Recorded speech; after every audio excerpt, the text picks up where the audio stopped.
Hello दोस्तों, आप सभी लोगों का स्वागत है विजडम हब स्टडी पर। हम कंटिन्यू कर रहे हैं हमारा जनरल साइंस के क्वेश्चंस। ये आप लोगों के सामने थर्ड पार्ट है जिसमें हम फिजिक्स के क्वेश्चन कवर कर रहे हैं। तो चलिए हम स्टार्ट करते हैं हमारा लेसन। अभी तक हमने 103 क्वेश्चन कवर कर लिए थे। इस लेसन में हम 103 से आगे कवर करेंगे। तो चलिए, ये है आपके सामने 104 नंबर का क्वेश्चन। इसमें बोला जा रहा है कि वाहनों के अग्रदीपों मतलब हेडलाइट में किस प्रकार के दर्पण का इस्तेमाल किया जाता है। तो वाहनों का मतलब जो आपके व्हीकल्स होते हैं, मोटरसाइकिल हुआ या कार हुए, इनमें जो आप हेडलाइट यूज़ करते हैं इसमें परावलनीय टाइप का होता है ये। ओके, मतलब पैराबोलिक टाइप का ये आपका होता है।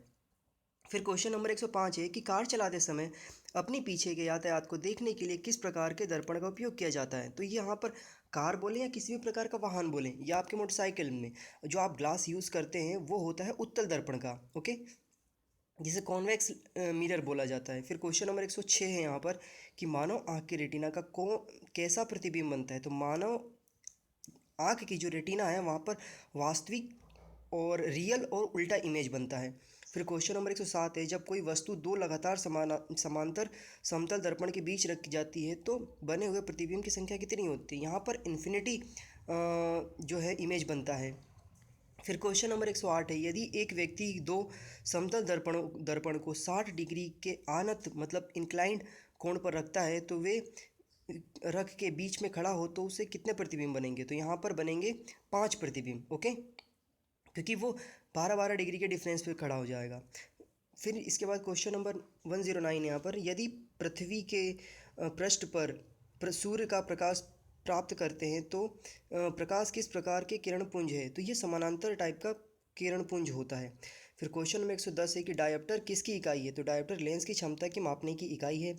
फिर क्वेश्चन नंबर 111 है कि श्वेत प्रकाश कितने रंगों के मेल से बना होता है। तो श्वेत प्रकाश जो होता है 7 रंगों से मिलकर के बना होता है। यदि आपके पास जो 7 कलर होते हैं रेनबो के, अगर आप उसको मिला देंगे एक साथ तो वो वाइट कलर हो जाएगा, ऐसा इसका कहना है। फिर क्वेश्चन नंबर यहाँ पर 113 है 112 है कि किस रंग का तरंग दैर्ध्य सबसे अधिक होता है। तो लाल रंग का जो तरंग दैर्ध्य होता है वो सबसे अधिक होता है।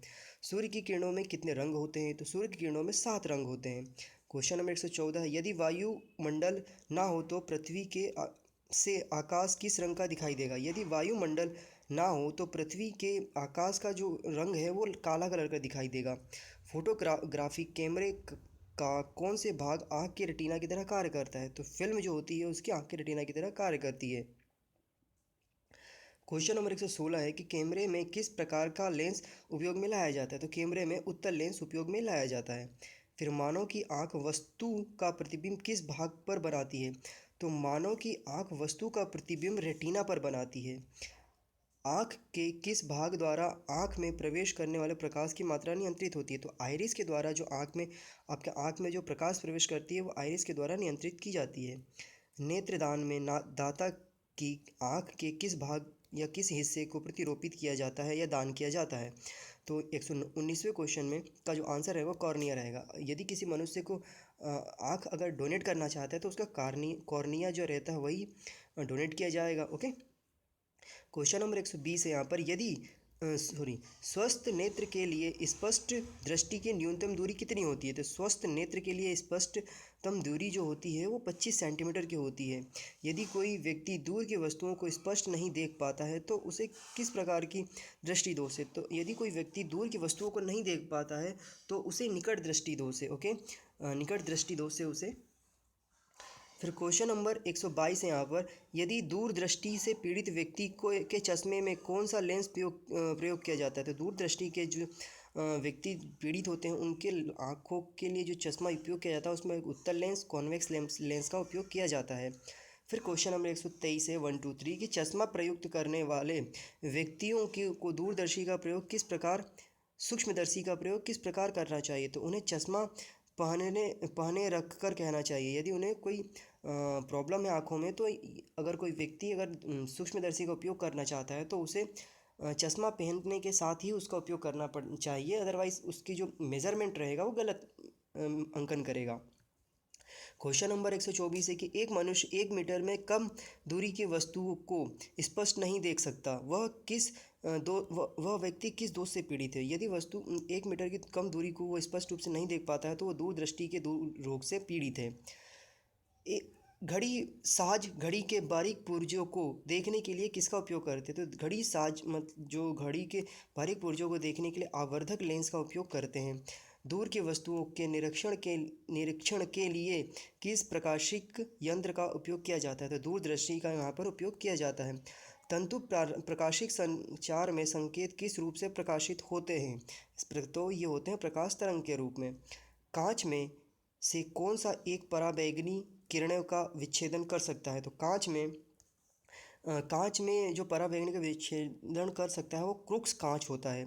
फिर प्रकाश के प्रकारों में से कौन सा किनका पौधा तीव्र अवशोषण होता है? तो नीला और लाल रंग जो होता है पौधे इसका बहुत तेज़ी से अवशोषण करते हैं। जब प्रकाश की तरंगें वायु से कांच में होकर गुजरती तो कौन से परितत्व प्रभावित हैं? तो यहाँ पर केवल तरंग दैर्ध्य तथा वेग ही प्रभावित होते हैं। फिर 131 है कि निकट दृष्टि दोष दूर करने के लिए कौन सा लेंस उपयोग में लाया जाता है? तो यहाँ पर अवतल लेंस लाया जाता है जिसे नवोत्तर बोला जाता है और इसे कॉनकेव भी बोला जाता है। अवतल लेंस हमेशा किस प्रकार का प्रतिबिंब बनाते हैं? तो अवतल लेंस हमेशा आभासी प्रतिबिंब बनाते हैं। फिर संचार में प्रयुक्त फाइबर ऑप्टिकल केबल किस सिद्धांत पर आधारित है? तो ये प्रकाश के पूर्ण आंतरिक परावर्तन मतलब टोटल रिफ्लेक्शन के आधार पर टोटल रिफ्लेक्शन की जो प्रोसेस होती है उसके आधार पर ही आधारित होते हैं। श्वेत प्रकाश को नली में कैसे पैदा करते हैं? तो श्वेत पदार्थ को नली में तंतु को गर्म करने के साथ ही पैदा किया जाता है। प्रकाश की गति किसके बीच में जाते हुए न्यूनतम होती है? तो प्रकाश की जो गति है वो कांच में जाती है तो बहुत ही कम या न्यूनतम हो जाती है। किस तिथि को दोपहर को आपकी छाया सबसे छोटी दिखाई देती है? तो 21 जून को आपकी जो छाया होती है सबसे छोटी दिखाई देती है। और अगर एग्जैक्टली 12 बजे आप खड़े हो जाते हैं तो आपकी छाया बिल्कुल भी नहीं दिखाई देती है। इसी दिन इंटरनेशनल योगा डे सेलिब्रेट किया जाता है।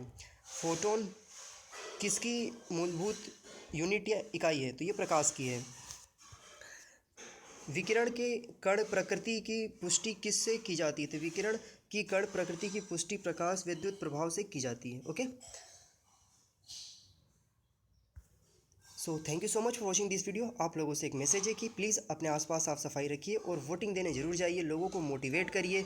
आप मेरे दिए गए सारे कोर्सेज को और भी अगर आप चाहते हैं कि साइंस के सारे कोर्स लेसन ज़्यादा जल्दी देखना चाहते हैं तो आप मेरे प्रोफाइल पर जाइए, यहाँ पर ये लिंक दिया हुआ है अनअकैडमी का। इस लिंक को आप गूगल पर ओके कर सकते हैं या अनअकैडमी एप्लीकेशन डाउनलोड करिए, वहाँ से आप अंकित सिंह के नाम से सर्च करिए, आपको मेरा प्रोफाइल दिखेगा, वहाँ पर जा करके उसे एक्सेस करिए। आपको वहाँ पे बहुत सारे कोर्सेज मिलेंगे जिसके माध्यम से आप अच्छे से पढ़ सकते हैं और आपके आने वाले अपकमिंग एग्जामिनेशंस के लिए आप अच्छे से प्रिपरेशन कर सकते हैं। तो मेरी उम्मीद यही रहेगी आप लोगों के साथ कि आप अच्छे से पढ़ें और सक्सेस को पाएँ। और डिस्क्रिप्शन बॉक्स में मैं लिंक्स भी प्रोवाइड करा दूंगा मेरे अनअकैडमी के कोर्सेज़ के, जहाँ पर आप जाकर के साइंस के सारे लेसन आप देख सकते हैं जल्दी से। अगर आप चाहते हैं कि आप सारे लेसन जल्दी देखना चाहते हैं तो आपको अनअकैडमी के मेरे कोर्सेज़ को देखना होगा, जिसका मैं लिंक प्रोवाइड करा दूंगा। अगर आप नहीं आप चाहते हैं कि आराम से देखना चाहें तो कोई इशू नहीं है, इसमें भी आप यूट्यूब पे मेरे पर डे एक लेक्चर आया करेगा, उसके माध्यम से भी आप यहाँ पर पढ़ सकते हैं। Okay, so thank you so much for watching this video. Have a good day. जय हिंद, जय भारत।